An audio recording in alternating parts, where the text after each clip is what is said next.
I get a lot of comments about my voice, so I thought that maybe today I could make a video about that. Before we start, I want to talk to you guys about what it meant that I got bullied a lot growing up. But nope, nobody really cared back then.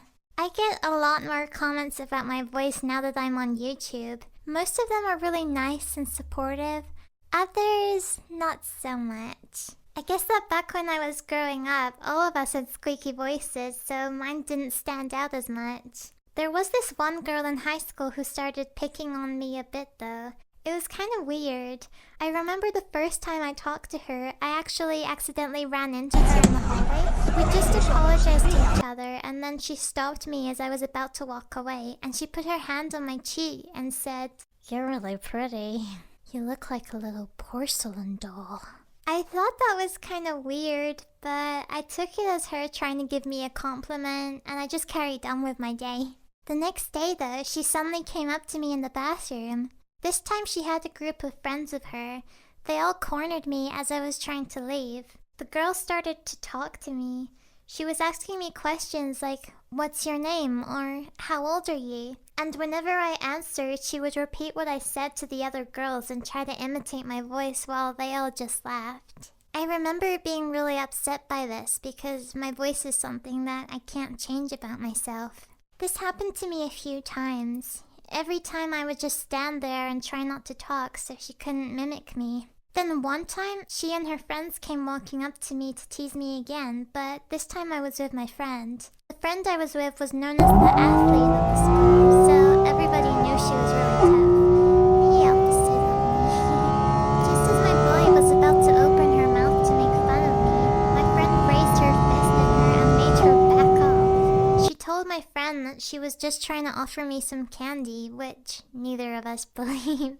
The bully never approached me again after that day. Every now and again, other people would say things to me about my voice, just out of the blue. Like this one time, The client is gonna be embarrassed. I apologized, and they just said, "When is that voice gonna break?" Or other times where people would just make mean comments about how squeaky I sounded. All of the teasing back in school made me realize that my voice was different from most people's, which made me feel really self-conscious, and I felt like I needed to change it. On top of my different sounding voice, I also used to have a heavy Irish accent, which wasn't common where I lived. I remember trying to talk lower every time I was around people, which was really uncomfortable for my voice. At one point, I even tried to speak in the same accent as my other friends so I could fit in more. As everybody got older, there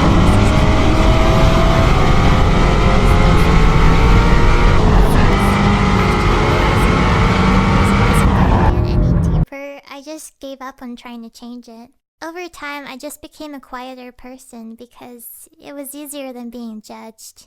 I also look and sound pretty young for my age, which has made for some funny moments. Every time I go with my boyfriend Jordan to any of his live music shows, I always get pulled aside and asked to show my ID because they think I'm underage. They never stop anyone else. It's always me. This even happens in restaurants too, even if I don't order anything. They think I'm the youngest one in the group, even though Jordan regularly orders kids' meals. That boy has no shame.